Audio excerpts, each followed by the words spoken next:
Letter 44, on philosophy and pedigrees. If there is any good in philosophy, it is this, that it never looks into pedigrees.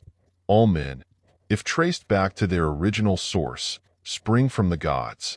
You are a Roman knight, and your persistent work promoted you to this class. Yet surely there are many to whom the 14 rows are barred. The Senate chamber is not open to all. The army, too, is scrupulous in choosing those whom it admits to toil and danger.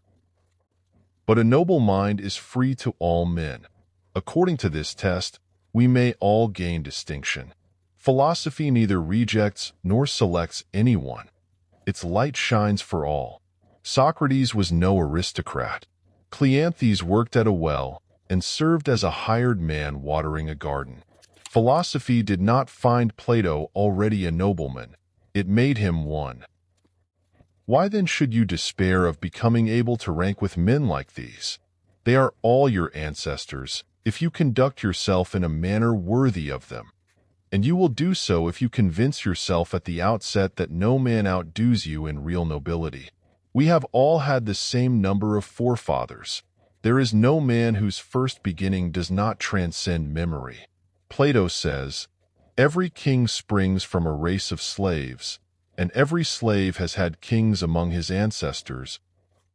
The flight of time, with its vicissitudes, has jumbled all such things together, and fortune has turned them upside down. Then who is well-born? He who is by nature well fitted for virtue. That is the one point to be considered. Otherwise, if you hark back to antiquity, everyone traces back to a date before which there is nothing. From the earliest beginnings of the universe to the present time, we have been led forward out of origins that were alternately illustrious and ignoble. A hall full of smoke-begrimed busts does not make the nobleman. No past life has been lived to lend us glory, and that which has existed before us is not ours. The soul alone renders us noble, and it may rise superior to fortune out of any earlier condition, no matter what that condition has been.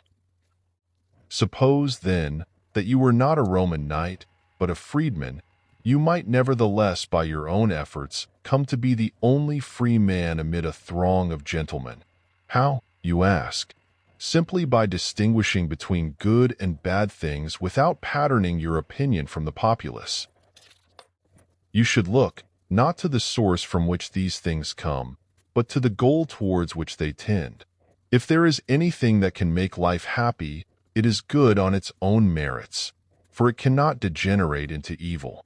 Where, then, lies the mistake, since all men crave the happy life? It is that they regard the means for producing happiness as happiness itself, and, while seeking happiness, they are really fleeing from it.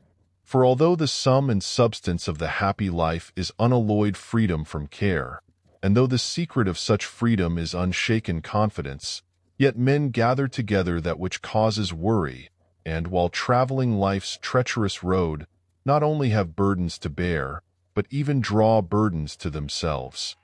Hence they recede farther and farther from the achievement of that which they seek, and the more effort they expend, the more they hinder themselves and are set back.